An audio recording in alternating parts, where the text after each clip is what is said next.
Welcome to this event, Connecting the Dots, How the Climate is Shaping Humanitarian Emergencies. This event will explore the impact of the climate crisis. It will look at how it is far-reaching, barring children from education, severely restricting families' access to basic resources, and in turn altering the makeup of traditional communities forced to relocate due to drought and hunger. This panel will be an opportunity to discuss how the UK, working with the global community, can best break the cycle of climate-induced crises to save lives today and prevent unfathomable loss of life and instability in the near future. And the two organisations hosting this event are the Coalition for Global Prosperity, which I lead, and CAFOD. The Coalition for Global Prosperity exists to champion the UK as a force for good in the world. We believe that an effective development budget alongside an active defence and diplomatic strategy keeps the UK at the forefront of saving lives, alleviating poverty and bringing freedom, security and prosperity to those who need it most. CAFOD is the official agency for the Catholic Church in England and Wales. It is part of the Global Caritas Confederation of National Organisations and works in over 30 countries globally. CAFOD partners with diverse local NGOs, including both faith-based groups and others working on poverty alleviation, climate change, human rights, and other issues regardless of religion or culture. We have a superb panel joining me this morning. To my left is Alexander Stafford, who has been the Member of Parliament for Rother Valley since 2019. Alexander is currently the PPS to Kemi Badenoch, and was previously the PPS to Boris Johnson when he was Prime Minister. Resham Kotecha is Head of Policy at the Open Data Institute, where she leads public policy work along with efforts to work with governments to improve data ecosystems and data policy, and Resham is also a Social Mobility Commissioner. And to my right, Louise Abraham is currently the Senior Government Relations Advisor for CAFOD. So, without any further ado, we will get started. I will ask a few questions to kick us off, and then I'll turn to our audience for your questions too. So Alex, I'm going to come to you first. In the past year, you have travelled to see CAFOD's work in action. You've seen the vital work being done with the help of UK development funding in Kenya, especially Marsabit. Can you tell us about what you saw and the impact that it had on you? Well, I think what I saw and what the delegations was eye-opening. And it was eye-opening for many, many different reasons. First of all, it was eye-opening because of what you expect. The poverty, the desperation, the complete sadness that the climate is having on these people's lives that have a huge impact. But what I took away from it more than that, because let's be honest, that's what I was expecting, because you took me to the OCA drought region, was actually how previous efforts had clearly failed. So we went to several different encampments, and one encampment in particular struck me was there was a drought a couple years before. A government organisation, I think it was CAFOD, had already funded greenhouses so the nomadic herders could actually settle and grow stuff. But clearly the rains had come back, and life had got better again, and they had abandoned that. Well, that's a more sedentary way of life with the greenhouse growing their food and gone back to nomadic husbandship. But then the droughts came again, and they had suffered again. So the first thing I learned from that was actually, it's all very good putting in aid now, dealing with the situation, but if that's not long-term or sustained, and that progress is helped, then we're going to lose it, and frankly it will be a waste of money. So what I really thought of that was actually, even when the rains come and people get out of the drought situation, there needs to be that long-term support to encourage people to appreciate the climate's only going one way, the droughts are going to get worse, the heat's going to get worse, so they have that backstop ready to go when those droughts come, which are inevitable. But one other thing I thought was this village we went to, which was a 10-15 hours drive from Nairobi, village off the road, middle of nowhere. The village, a few shacks, a few huts, but there were election posters there from the Kenyan government for last year's elections. So despite this village being incredibly remote, incredibly accessible, which would say actually the Kenyan government can't get to them, they need international support, they still managed to get there to put up the election posters. They still managed to get there to get people's votes the previous sort of September, October. So the question to me is, why is their Kenyan government then not stepping in? If they can get there to try and canvass them for elections, they can get to them to help, support. And what can we in the UK government do to upskill, educate the Kenyan government, support the Kenyan government, to actually use those connections, which they clearly do. They clearly do have access to that region, to actually put in long-term plans. Where is that failing there? Because clearly the Kenyan government, when they want their beautiful votes, went there. What can we do about that? Thank you very much. I'm sure we'll return to that point shortly. Resham, climate change has exacerbated the situation in East Africa. How can artificial intelligence help mitigate some of these consequences that Alexander has talked about? Thank you. You've asked my dream question, because I think the application of AI and what we can do with that for developmental issues, for climate change, for the impacts on the poorest people and most vulnerable around the world is hugely exciting, although of course it does come with risks and there are things we need to do to mitigate it. So when we talk about AI, I'll use AI loosely. I mean AI and machine learning, any application of those types of technologies to be able to tackle climate change. And actually there's a lot we can do. There's such powerful systems. They can work through vast amounts of data at scales far faster than humans can. They can spot patterns. They can predict outcomes. So there's lots that can be done in order to look at the impact on vulnerable communities. So AI can now do things like predict when there will be droughts, when there will be floods. It can also predict what migration pattern movements will look like. So whereas before it would be a much closer to the event of time that governments would have to plan, as you say, what can we do for the long term? AI can now help us understand when those issues will come about, where people are likely to move, how they're likely to move, and what numbers. But it can also do things whereby it can use facial recognition. And I will come on to the risks of that, because obviously some of you will go, ooh, facial recognition, that sounds, obviously there are issues with that depending on who's using it. But it means we can help migrants look for their lost friends and family. We can use things like AI technologies to see where deforestation is happening before it happens. It can track satellite images to see where illegal roads are being built far quicker than people on the ground could actually do so, and help mitigate that.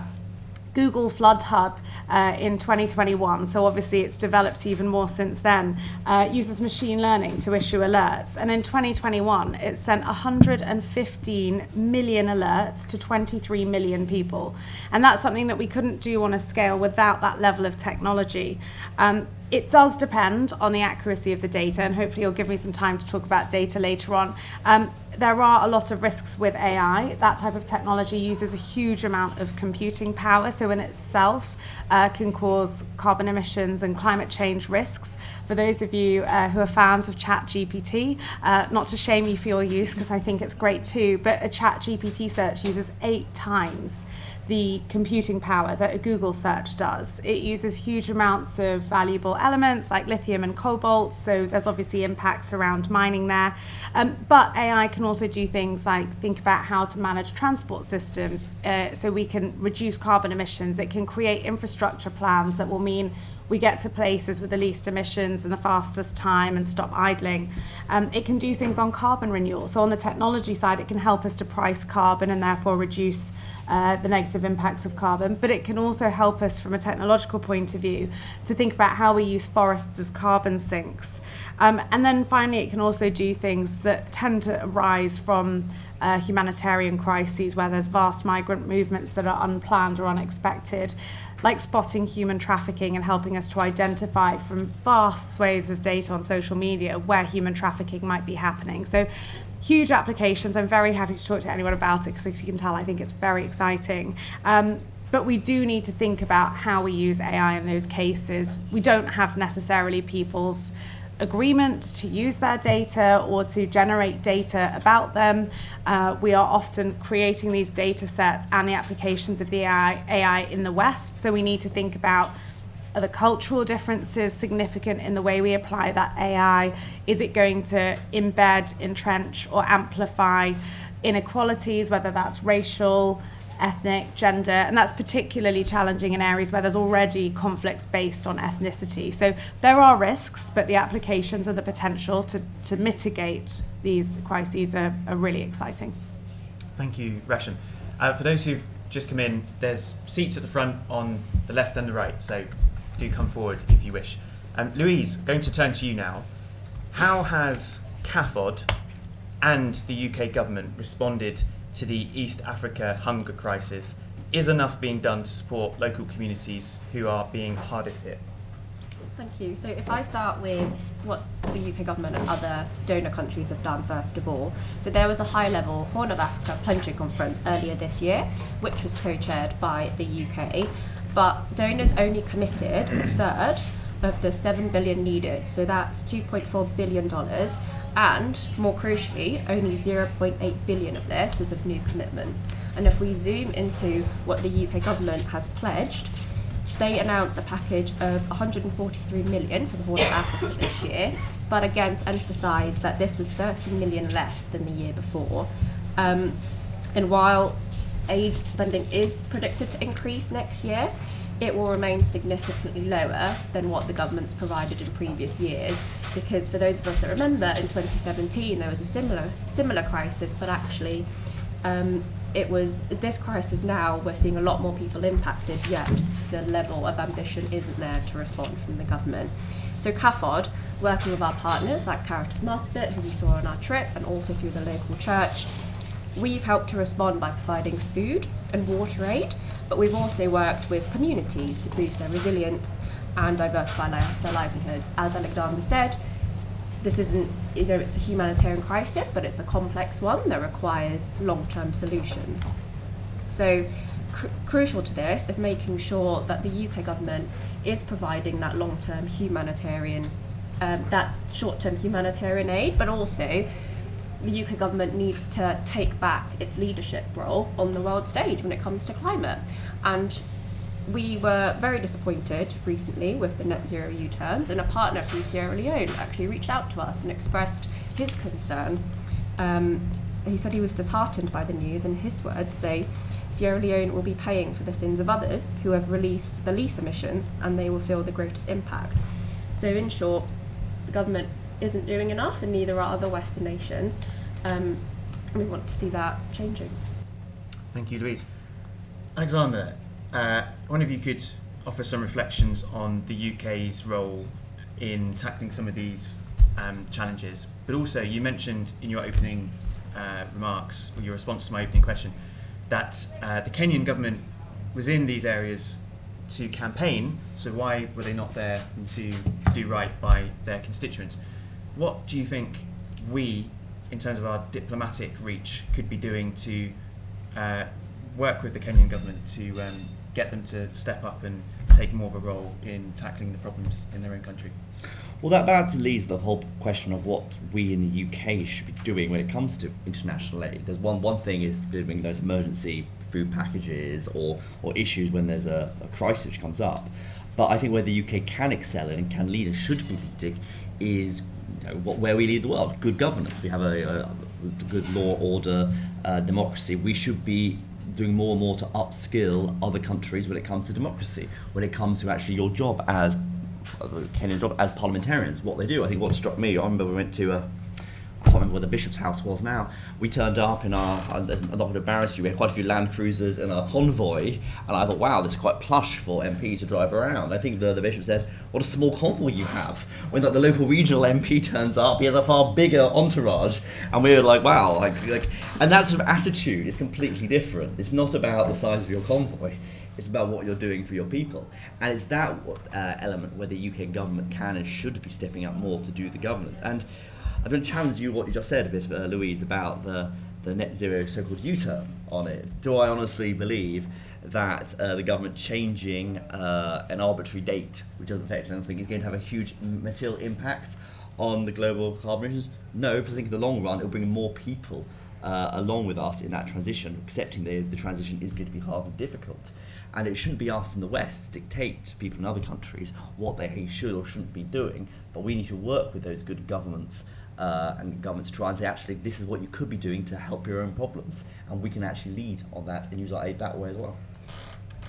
Resham, in addition to your day job, you are a member of the Conservative Parliamentary Candidates List. Can you talk to us about how you think organisations like CAFOD and politicians can best make the case to the people of the UK that climate change and development and the challenges that we face at home are all linked? And can you give us an insight into what you think the sort of messages are that would land best with them? Definitely. So I find it really interesting how when we talk about climate change and when we talk about the need for action, we frame it around vulnerable people in countries far away who are undoubtedly suffering. And I think it's really important to recognise that this isn't a far away issue for hundreds of millions or billions of people around the world. This is a right now issue that is killing people. But it's not a problem that we are immune to. People have talked about the hotter summer and how much it's causing issues for us here. London will be water stressed by 2040. This isn't a problem we need to solve for other people. And if that helps people to get on board with the messaging, then actually I think we need to be a little bit more realistic and confrontational about how real the issues are for us. There are many, many cities in the Western world. It's not just parts of Africa, it's not just parts of Asia. It is very real. And I think actually if we were to talk to voters, when I talk to people on the doorstep and talk about, I live in London, so I mentioned the London water stress issue. When I say that, most people are shocked. They don't realise that this is something that we're talking about not doing for our children or our grandchildren, but doing for us, because we will struggle and we will see more water-based conflict and more climate change kind of created conflict in the coming years. I also think it's important to think about what people care about. When I hear people kind of in support of stop the boats or reducing immigration, I mean, great, that's your ideological view. You believe what you believe, but if we want to stop people coming to the UK because they're escaping drought and famine and war, then we need to take the actions, not just send them away, but think about what we're doing. And I think UK leadership is important in that. We've decarbonised the fastest country out of the G20. I think that's really commendable. Equally, I know we're responsible for 1% of carbon emissions. But the question I like to pose to people is, when we talk about switching to electric vehicles and then in the same breath we talk about other countries polluting, where do you think our second-hand cars go? Where do you think we outsource our emissions? When we push manufacturing production to other countries and then criticise their carbon production, when we consume those products, all we are doing is sending the problem elsewhere to the people who need the money and don't have the infrastructure or the resources to be able to mitigate or compensate that. So in that sense, I think we need to look beyond simply the emissions we create here, but also think about our consumption and what's that doing elsewhere. If you like to eat out seasonal fruit, as I do, I love raspberries all year round, I actually have to recognise that comes with a footprint that goes beyond here. And I said to someone, I try and buy British raspberries, and they said, well, you shouldn't do that because we grow them in greenhouses outside of season. It's actually very hard to be climate friendly if you don't work really hard at it. And in terms of what CAFOD and others could do to support candidates, I know some of you in the room are candidates, I recognise faces. For those of you who aren't, it's really challenging because you have full-time day jobs and you're expected to know kind of what feels like everything about everything. You're expected to be able to talk on every policy issue. And I promise Ryan hasn't paid me to say this, but we have just been on a Future Leaders programme, some of us, that CGP has run. And they've taken a group of us cross-party, residentials, lectures, interactions with amazing people. I got to go to Jordan to see the impacts of war and conflict and refugee camps, and it's been the best education I could have had as a candidate. I'm not expecting CAFOD or others to be able to do that for all candidates, but I think as a candidate my plea would be to say, I want to learn, we want to learn, help us do it, because there's only so much we can do in our own time without knowing where to start, and I know lots of us want to know what we can do to get that message across. Thank you. There are 3 vacant seats at the front, so if you need to spare your legs, because I know it's a long day at these Tory party conferences. Louise, I'd like you, if I may, to come in on what more the Kenyan government can be doing. Yeah. And just building on my question to Resham, what are CAFOD supporters doing up and down the country? Because there's this extraordinary network of thousands of people, so it'd be great to hear about that too. Definitely. In terms of what the Kenyan government have done, the Kenyan government have committed to responding to the hunger crisis, and up until recently they've been providing social protection programs to help redistribute food and water aid to very hard to reach communities like the ones we saw in Marsabit in the northernmost part of the country. However, what was funding that was the UK government, aid from the UK government, FCDA money, and since the cuts, they've been unable to do that. Hence why CAFOD and other organisations in the area as well have had to step up and fill that gap. So in terms of what the Kenyan government can do, yes, they could be doing more, but we also need to recognise the support that we have put in place.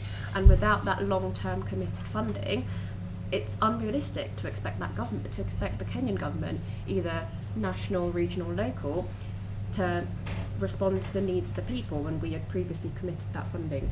And in terms of what CAFOD supporters are doing, they have been doing amazing work. They have been, throughout the cost of living crisis, they've been extremely generous in donating to our East Africa appeal, for example, and also various climate appeals going forward. So yeah, there's a lot of people in the UK public that genuinely care about development, which is also why, yeah, we don't want to fall into the sort of the stereotype where, well, the UK public doesn't want to give aid or doesn't want to support these causes. They absolutely do, because CAFOD has hundreds of thousands of committed supporters that are doing that. Thank you. Alexander, you may remember on our trip with CAFOD that one of the roads we travelled on was built by the Chinese government. So let me ask you, competitors like China, I would argue, lacking transparency and a commitment to human rights, in, at least compared to what the UK would offer, are offering relief and other forms of economic investment on their own terms.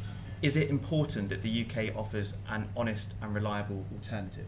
Oh, well, 100%. I think it was amazing. You said the journey used to take, I must be 15 hours, and the new Chinese road took us 10 hours. So that's a huge increase. And you could literally tell the difference from going from the old road onto the Chinese road, and it was better than most roads we have in Britain.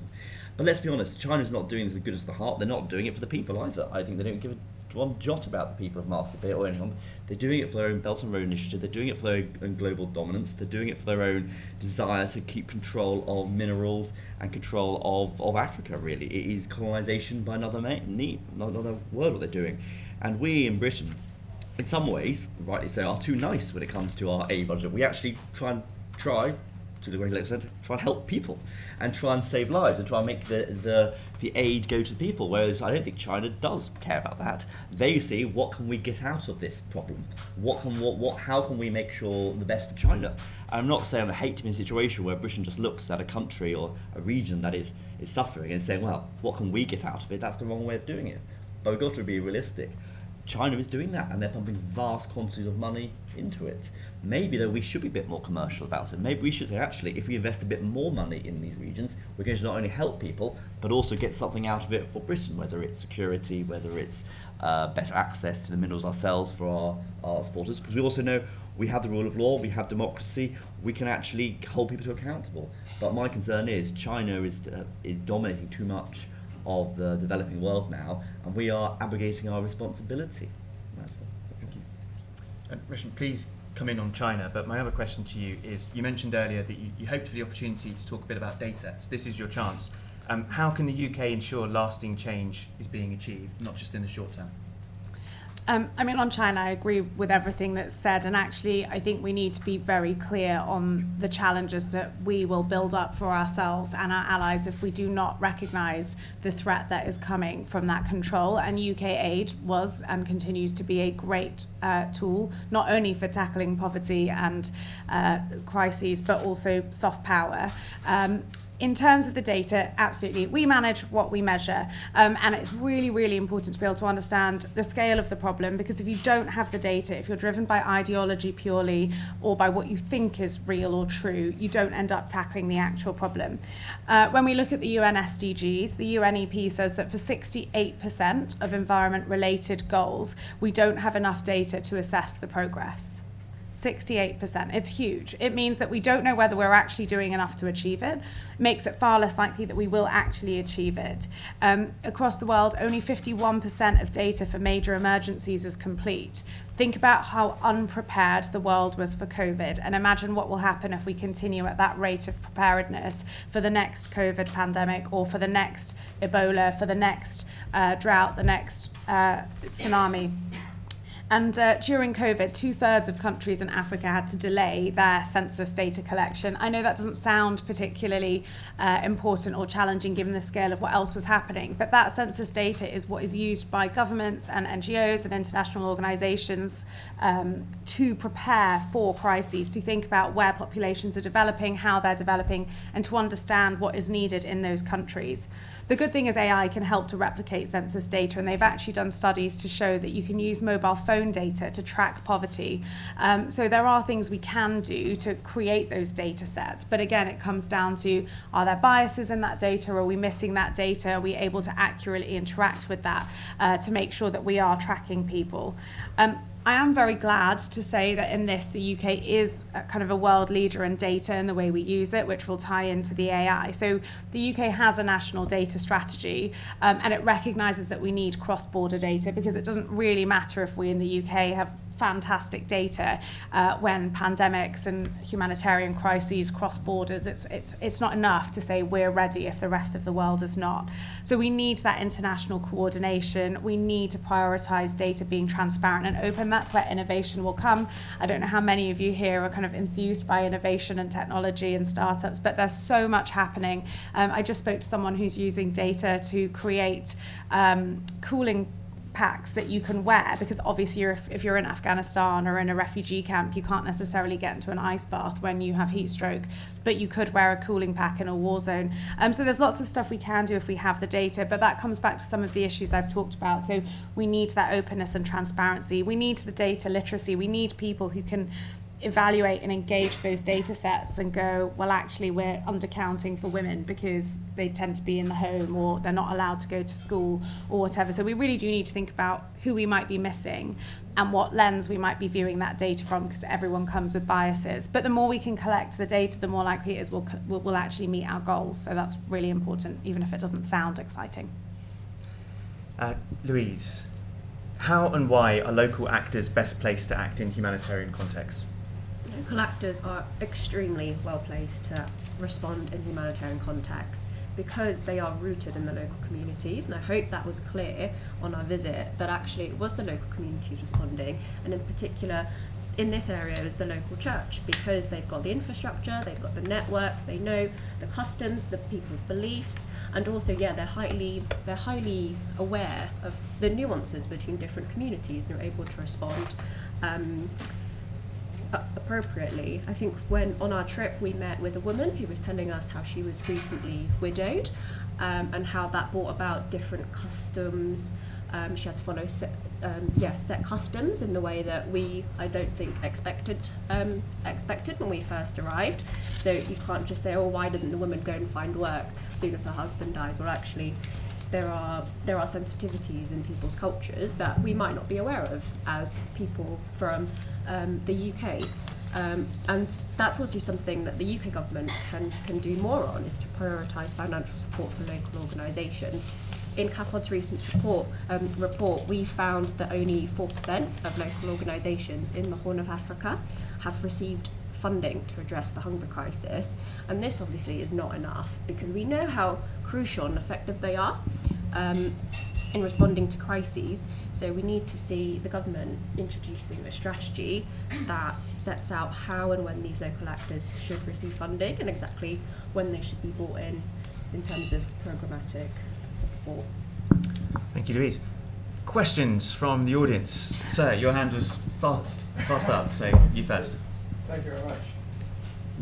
Yes, I'd like just first of all raise the issue of population, because when we went to Kenya, it was something like 890,000 people in the country, and now it's I think about 50-60 million, and the populations in Africa are projected to triple in the next 30 years. So that is a key factor, and a lot of those in rural areas are using wood to cook. And there is a mass migration from rural areas to cities, and that is the issue, I think, that the key issue that needs to be addressed. And I think it comes back to building dams, and certainly there's a lot number being built on the Nile, and certainly in the Kariba Dam has created, it's assisted the climate and changed the climate in that area, and that's what I think should be done. And I lived in Zambia for some years, and I've been a number of areas, but it's water projects, major water projects, to actually address and to reverse the migration to cities and onward movement to Britain. So the fact that the level of inward migration to Britain, I think, is going to be minuscule as compared to what it would be in 30 years' time if we don't actually get on and address the issues. Thank you very much. We'll take two at a time. Rosie, just to your right. Yeah. Thanks very much. I'm Kira Box from Friends of the Earth. One thing that we've been following with interest internationally and in Europe is the development of corporate sustainability and due diligence mechanisms. Obviously, the UK government brought in a very limited due diligence scheme through the Environment Act in 2021, which is really limited in terms of sectoral coverage and in terms of the kind of harms it seeks to prevent. So what I'm interested in is what more could the UK be doing to ensure that our businesses are challenging climate change, are mitigating environmental harms, and are ensuring that they respect and support human rights where they work. And maybe particularly for Resham, just how can technology and data be used to both evidence due diligence measures by companies and used by communities to monitor or challenge environmental harm? Great, thank you very much. So we've got two questions. First of all, rising population, migration within cities and possibly to the UK, and the role of projects involving water and other areas to combat that. And a question about the role of business in tackling climate change and respecting human rights. Alexander, can I come to you first? Yeah, I think population increases are a huge problem, but I don't think they're insurmountable problems. I think the solution to people, the world can sustain a lot more people than we currently have, but at the moment there's huge disparity between the global West and the global South. We need to help develop more countries so people don't want to migrate. If they don't want to, have the job opportunities, the health opportunities, education opportunities in their home countries. That's what we want. I think actually we are doing, we're not doing enough of that. And we also got to realise we are having a population crisis in the UK. We don't have enough children. As simple as that. We need more children. And the only way to combat that is to increase migration to this country. And I think to deal with that, unless we start having more children, we're going to need more people to pay taxes and work in the country. And you can't just solve migration without solving the solution in the UK that we need more children as well. When it comes to due diligence, I think we can do a lot more. I think we're doing a lot. I think there's always going to be a balancing act between impact on businesses and companies, but I think the best way that we can actually help the world and help developed countries is by making lots of things in the UK and selling lots of goods and making lots of money in the UK, because we can only help people if we are rich ourselves. We've got to be realistic about that. There's no point impoverishing ourselves because we're not going to help a single person out in that way. So it is that fine balance between due diligence, mitigations, but also on actually supporting and creating a very business-friendly environment. Because fundamentally, UK people are very generous, UK companies are very generous when it comes to charity, and we want to enable them to do more of that.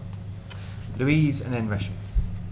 Thanks. On the point about migration, I think that only highlights how important it is to invest to invest in climate adaptation now, because we're only unfortunately going to see more of that. And I think unless the UK and other donors step up, it is unfortunately going to be inevitable that people are going to find ways to make their lives more habitable, as we've seen in Mars a bit. We did see a lot of migration in Kenya, and I think what really struck me was when we went to Nairobi, there were pastoralists near the area. When we asked my colleagues about it, they were saying this is completely unprecedented, and it's because of the drought. They're finding new areas of grazing land for their herd. And on the point about corporate due diligence, absolutely the UK government can do more. So not in Kenya, but CAFOD has done a lot of work with human rights defenders in Latin America, and something that we are calling for is for the UK government to introduce mandatory human rights and environmental due diligence for exactly the reasons that you've highlighted. So UK companies are liable to the corporate abuse that they do to people, to the environment, to people and to the local environment. So that's absolutely something that we see as a way that the government can step into that space. Yeah, so on the population issue, every time I hear a question like that, I think the answer is very clear to me. Not only should we have a renewed and impassioned commitment to educating girls and women, that needs to come with culture change around the value women have in the workplace, the value women have as being more than just incubators of children. And I think actually in countries where population growth is still very high, reproductive rights and contraception is really, really important. We do need more children in the UK. Yes, we can import labour, but actually that causes brain drain issues elsewhere, and until we tackle significantly childcare costs, that's going to be a problem we struggle with. For the first time ever, 50% of 30-year-old women in the UK do not have a single child, and that problem is going to get worse as housing and childcare costs continue to spiral. So an impassioned plea to deal with childcare costs before I have to pay what they are now. Please. In terms of businesses, totally agree with what Louise has said about mandatory reporting. Have any of you seen the chatbot on Twitter that does the equal pay day reporting? And every time, I love that so many women are nodding. Men, you need to know about this. Every time companies tweet about International Women's Day, the bot replies with, you have an X% gender pay gap in your company. And I think it's fantastic if you don't know it, because it really calls out the companies that are celebrating the day without actually doing the work. And I think if we were to have mandatory reporting and then a similar bot that was like, you cause X amount of deforestation, but thanks for the tweet, we'd actually see that. I'm not normally pro-public shaming, but on this actually I think it's important and relevant that we do that to businesses. In terms of technology and data as well, it's about incubating the startups that can leverage that data. I think we should talk a lot more about data as public infrastructure. It is that important and that valuable. And until we in the UK as a government and elsewhere really recognise the value of data, we will lose out on the control of that to other nations like China, who recognise the value of that data and will also not be able to leverage the power of that. And the more we make that open and transparent for NGOs, for human rights groups, for civil society, and for the people who are affected by it, the more we do that, the more they'll be able to interact with and see how those companies are failing or succeeding in terms of their climate change and human rights work. Let's have two more questions. Amy and then Seth. Hi, I'm Amy. I work for United Against Malnutrition and Hunger, which is an advocacy organisation dedicated to raising the profile of malnutrition and hunger. So really interested to hear this debate today. Alex, I really liked what you said about actually what we need to do is be creating long-term sustainable partnerships and solutions.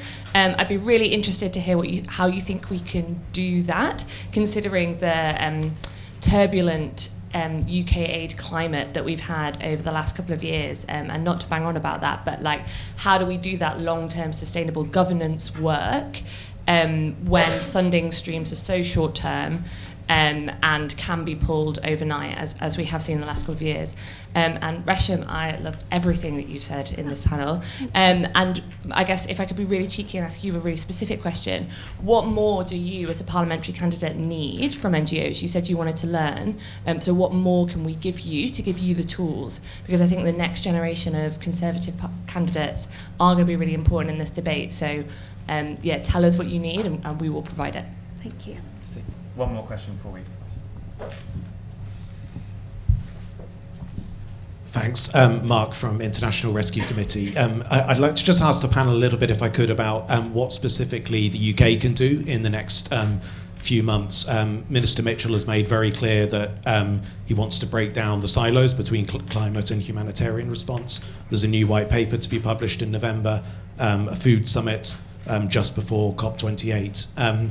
So I'd love to just sort of understand specifically how you think the UK can, one, sort of bring to life those kind of early warning systems that you spoke about early on, Resham, and second, how it can crowd in kind of climate finance to the kind of context we're talking about, the fragile and conflict-affected states, where we know they receive currently disproportionately tiny amounts of climate finance, and that seems to be at the centre of the vision. So I wonder if the panel could just reflect on what specifically in the next sort of 9-10 weeks or so we might be able to hope for from the UK government.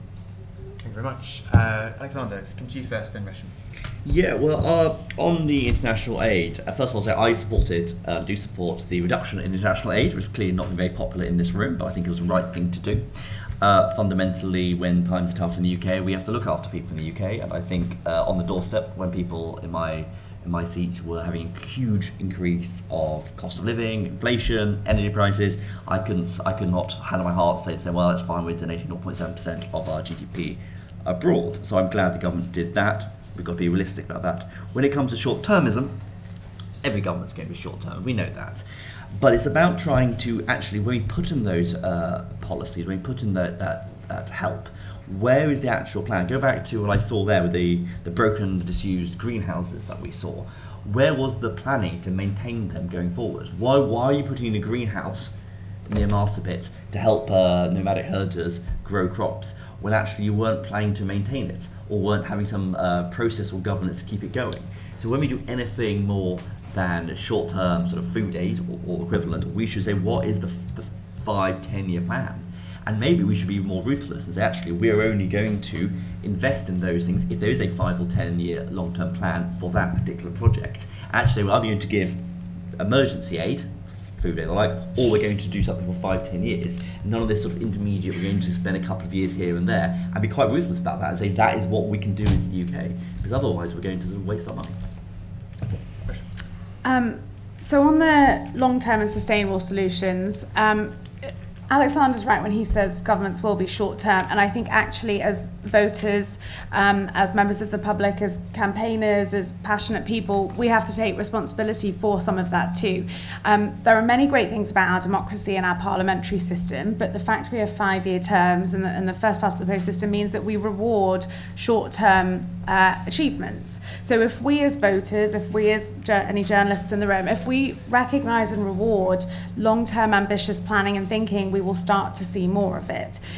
Until we stop expecting results from our politicians that can be evidenced in a 3 to 5 year cycle, we are not incentivising politicians or governments to deliver longer term planning, longer term delivery or longer term structure.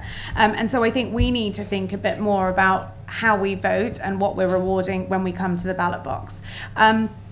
I do think as well, I would love to see something like a British fund for innovation in the climate change and humanitarian space, like a British business bank type that could incubate and support. I think Jeremy Hunt's Mansion House Compact was great in terms of looking at British money. I mean, right now, if you want to be in innovation and tech, we're great for startups. We are not great for scale-ups, and we lose a lot of that thinking and innovation to the US because that's where the money is. It is just so much easier to fundraise, whether it's for climate or aid or development crisis, whatever it is, it's easier. And we lose really great businesses and really great innovation to the US, and we will continue to do so. So I would really want to see that sort of fund. Thanks for your kind words. In terms of PCCs and learning, I think, kind of a group document, I've talked about this before, something that, what do I say on the doorstep to somebody who, as Alex said, is like, why are you spending money abroad? I personally think we should have kept 0.7. I personally think it would have been a far better use of money than some of our other efforts to prevent immigration. I think it would have been much more effective. But I recognise there are many people on the doorstep who will disagree with that. What do I do there? What do I do for people who say that they're really passionate about climate change and think cars are the worst thing ever? I believe we should be able to use cars. It's the things like, how do you tackle the difficult questions on the doorstep, and like a fact sheet on what's really happening everywhere around the world, because there's just too much to keep track of. And in terms of breaking silos and early warning systems, the challenge in any government is that departments have their own budget and therefore their own KPIs, their own ambitions and their own objectives. And I think the more we could work to integrate departmental spending so that there is an incentive to work together rather than to work on your own issues, means that we are more likely sorry, this microphone does not like me, that we are, maybe it's telling me to stop talking now, but we're more likely to see cross-departmental working and delivery if there's a mechanism to make that happen. I don't think it's easy and I don't know how we do it, but I think until departments are rewarded for that cross-departmental working, you will continue to see budgets spent independently and without that cross-sector working. Louise, can I ask you to comment, and also perhaps as the representative of the NGO sector on the panel, you might offer some words of advice for Resham and Alexander to use on the doorstep. Yeah, so just to comment on just to build on what Resham said in terms of how we can better unite the humanitarian development side of things, I think for me, one of the things the government can do is, I think we really need to rethink the way that we do development, and for a long time I think local leadership has been missing from that piece. So in the next couple of months, CAFOD would love to see a commitment, a proper commitment and a plan from the UK government on how it's going to prioritise local actors, because as I said before, they have been completely overlooked in the response to the Horn of Africa hunger crisis. And when we talk about development, I don't see a future there without local leaders, because as we've said, they're in the communities and they're the ones that are going to be executing in the short and in the long term. So we want to see a plan from the government and how it's going to really not just do lip service to how they're going to include local leaders, because they've made several commitments, but the progress hasn't been there in the past couple of years. So we really want to see action on that. And in terms of the doorstep, I think point them to to people who support organisations like CAFOD and like Oxfam and like Save the Children. There are hundreds of thousands of people in the UK who genuinely care about development. And I also say many of CAFOD supporters are based in the Red Wall areas, and they've turned out for us, and they continue to hold parish coffee mornings in support of CAFOD supporting development in overseas countries. And I think showing that public support and showing that support does exist is something that you can both do when the next general election comes. Great, let's take two more questions. There's a hand up, just if you come forward, Rosie, I'll direct you, and then turn to your right. Thank you. I'm Lucy from Welcome, a research foundation dedicated to addressing the biggest health challenges we face, climate and health being one of them. We've spoken a lot about the role of climate change impacting humanitarian emergencies, but we know that aside from these sort of large-scale emergencies, climate change is already impacting people daily, whether that be with heat-related illnesses, the increasing spread of vector-borne diseases, or the impact of climate change on mental health. Do you think that an increasing framing of the climate crisis as a health crisis would enable more long-term and sustainable action? Another question? Just to your right again. Thank you. It's been really interesting so far. I just had a question around finance. We've talked a little bit about the 0.5%, 0.7%, but that's kind of pennies when you talk about how we need to turn the billions to trillions. So I was just wondering, how the UK can be more of a leader in pushing forward for reforms such as the Bridgetown Agenda to kind of unlock more finance for climate and development generally. And then secondly, how can we kind of really target finance to build on, multiple of the SDGs at one time? So I'm thinking in terms of nature-based solutions which can deliver multiple benefits for climate, biodiversity, and sustainable livelihoods. I'd be interested to hear about any thoughts on that. Thank you. Great. Alexander, would you? I wanted to touch on the health crisis, and I want to pick up on what you said, very interesting, about a mental health crisis caused by climate change. And I completely agree. I am completely against someone like Greta Thunberg. I think she is having a huge and detrimental harm to young people's health. Because, and I have two young daughters myself, I buy books. Like, I remember Captain Planet as a child, I remember Captain Planet with the rings and stuff. Anyway, saving the world, all good stuff. But the books they get now are scary. The books that are aimed at 3, 4, 5-year-olds are scary. They're telling us that the world is dying, that the world is polluted, that we're all in trouble, and there's no solution. And Greta Thunberg and all these eco-warriors, so-called eco-zealots, doomsdayers is having a huge mental health crisis. Because actually, I disagree. Yes, climate change is a big problem. Yes, it's an existential problem for the globe. But we can solve it. we can deal with it. We know what we have to do. We know the technology out there. We're all clever people in this room and across the globe. We don't need to worry our young generation. Instead, we should be inspiring and say, you have the answer. It's a problem, but you're clever. It'll be okay because you're clever. We're going to give you the tools to solve this problem, rather than saying the world goes to hell in a handcart, we're all dying and it's just terrible. Because that's really bad for mental health. So some of the books, the one on Narwhal I've got at home, absolutely disgusting for children, I'd say, and as actually having a huge impact on mental health crisis. So I think the first thing you could do to solve the mental health crisis of climate change is saying, it'll be okay. We'll find those solutions. We don't need to worry too much. We need to worry about it to solve it, but we will. Like the hole in the ozone layer. We solve that problem. There's ways around it. When it comes back to the other question about climate development, and you mentioned at the end of nature-based solutions, I completely agree. I think nature-based solutions are one of those things we do not talk enough about. Of how to solve, it doesn't like me either, about the climate crisis. Because nature-based solution can impact, go back to the first question, about mental health. If you have a good natural environment, you know you're going to have a better mental health. You're going to have more access to nature. You're going to have a better ecology. And we saw this during COVID. So I think actually that we should put more money investment in things like nature-based solutions because it has such a wider effect, whether it's carbon sinks, but also for mental health and physical health. I totally agree, so I won't reiterate or repeat any of that. I mean, simple things like even just planting more trees on our roads in big cities. And we know that in the UK, southwesterly winds, the east of cities are always more polluted than the west, so put more trees in the east. And actually I think there's lots of solutions we can do that aren't hugely cost challenging, but are very effective and benefit mental health. Like the studies show that being around greenery helps. So if you can tackle two things with one tree, why not?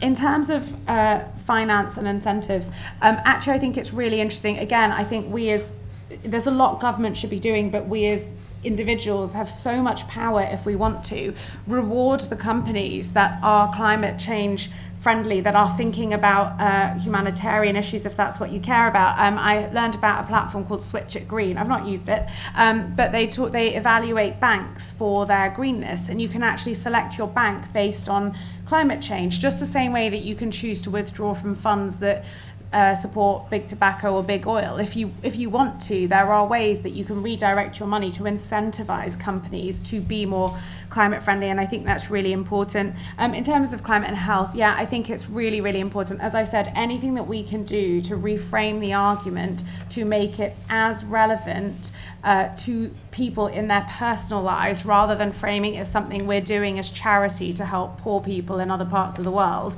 is really important, because we just spent 2.5 years in and out of lockdown because of something that is linked to globalization and to reducing kind of barriers by international borders. And the quicker we act and realize this benefits us, and I think that is a powerful motivation, the better. Louise? So I'll touch on how the government can go from billions to trillions, or support that anyway, because the sector's done a lot of thinking about this, and I'll very quickly talk about 3 things that the UK can do. Firstly, it can deliver on the G20 commitment to channel 100 billion US dollars of special drawing rights to low-income countries. Currently, the UK is falling behind on this. Japan has pledged to recycle 40% of its SDRs, and France 30%. So we're really falling behind, and that's something that the government can do. Secondly, the government can help stem the ongoing debt crisis in the global south by introducing a law requiring all private creditors, all private debt contracts enforced in the UK, and encourage them to participate in coordinated debt relief, because currently 90% of bonds owed by countries eligible for the G20 Common Framework is under English law. And lastly, the UK can use its influence on the board of multinational development banks, like the World Bank, to free up capital and increase the bank's risk appetite, so they can increase lending to heavily climate impacted countries. But all of that takes political will, and that's something that the government should recognise and see as an opportunity and act upon it. Thank you, Louise. We've got 2 minutes left, so I'm going to ask all our panellists to offer about, my maths is terrible, but let's say 45 seconds of summing up. So can I come to you, Resham, and then Louise, and then Alexander to finish off?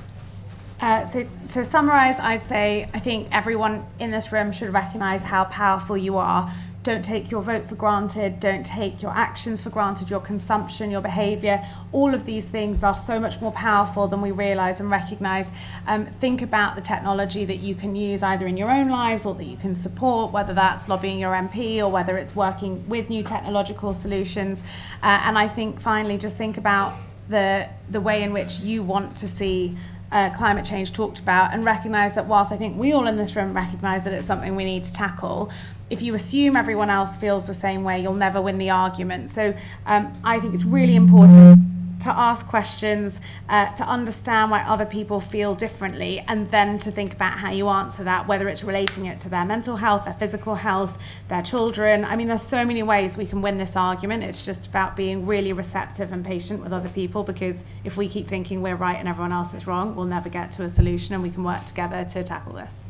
Louise. While Alexander's in the room, I'm going to take this opportunity to lobby the government on behalf of the sector. So we really need to break the cycle of humanitarian emergencies, and to do that we need the government to adequately fund the humanitarian crisis, adequately fund the humanitarian response. As I've said before, current funding isn't enough and we need to see a lot more finance mobilised. We need the government to fulfil its existing climate finance commitments. We need to see the UK government taking that leadership on the world stage, because those signals do matter to the countries that are being disproportionately hit by climate change. And finally, we need to see the UK government prioritising support for local organisations, just given how crucial they are to responding to humanitarian crises now and in the future as well. Thank you. Alexander, final words. I completely agree with nearly everything what Louise said, so consider yourself being lobbied successfully. Generally though, I think the UK needs to find its niche, properly find its niche. We can't be everything to all people. We have to really realise what our strengths are, and I'd say our strengths really are that good governance, really helping countries help themselves, and that long-term planning, that long-term solution. And we really need to lean more heavily into that and use best bang for our buck to make sure when we do deliver aid projects, it actually is sustainable and lasts. It's not just that there for a year, 2 years. We actually put in the measures, even if it means rolling back on some of the stuff we do. I'd rather we do less better than do lots of little things and follow the trends and the fads, and then in a couple of years' time, frankly, that money, that resource, that effort is wasted. And that is where I see, unfortunately, a lot of the issues are happening. Thank you all so much for being here. Thank you for your questions. That's the end of the event, but before we go, can we show our appreciation for our fantastic panel?